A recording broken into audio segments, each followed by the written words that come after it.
Hey, salut, c'est Goudrel. Ici, nous avons un 2x8 CDL, c'est un évaporateur classique. Ici, on m'a demandé là, de venir organiser la fonte de l'évaporateur. On a mis un bon muret, on a bricolé la chambre à combustion. On fait une montée plus en angle, car la montée ici est à peu près à 30-35 degrés. On a monté l'angle plus près du 40 degrés, 40, 40, 42 degrés. On fait un bon creux de vague. Mais regardez, là, ici, là, il n'y a quasiment plus de bois dedans, là. Elle bouille très bien, là. La tire, elle tient à 0.06, 0.06 et demi. Là, la température, on est autour de 525. Il n'y a presque plus de bois dedans, là. On roule là, près du 600, 550, 600. Ben, regardez là, la trappe à l'air. Il n'y a pas de ventilateur dedans, là. Mais avec la trappe à l'air ouverte à cette position-là, probablement à cause du creux de vague, on complète bien la combustion, là. Ça boucane pas longtemps, là. Regardez le smoke test, là. En y mettant du bois, 1 minute et demie après, regardez ici, là, à peu près à 2 minutes, complète bien la combustion, c'est surprenant. On a du bon bois, là, présentement on y met du bois franc dedans, là. Mais ça bouille très bien, il y a un maudit beau patron de bouillage, ça l'a tardé un peu à bouillir en avant. Là, présentement, elle bouille bien, là. Mais ça l'a tardé à bouillir. Il a fallu vider la boîte à flotte ici parce qu'il y avait de l'eau froide. Il a fallu l'en vider ici pour faire une bonne circulation, pour faire circuler, pour la partir à bouillir. Mais là, présentement, elle bouille très bien. Mais pour le temps que ça a pris pour partir à bouillir en avant, un peu de perte de temps, là. Fait que pour remédier à ça, on va monter le muret de 1 pouce. 1 pouce va faire toute la différence.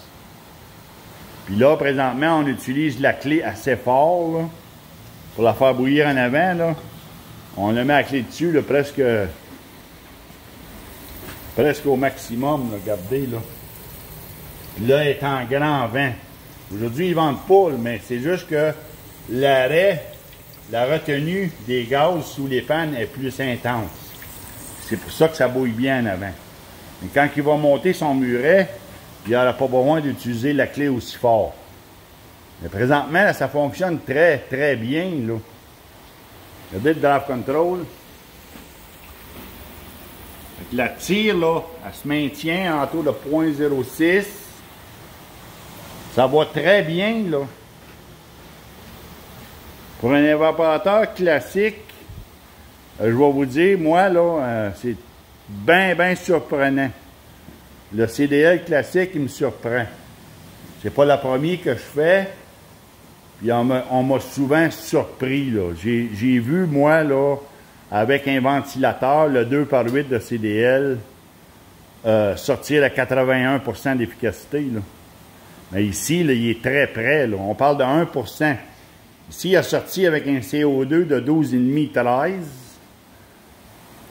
Puis à 550 dans la cheminée, mais on roule à 80% d'efficacité, là. C'est excellent. C'est excellent. Ça, c'est la preuve comme quoi que on complète mieux la combustion. On complète. On brûle les gaz.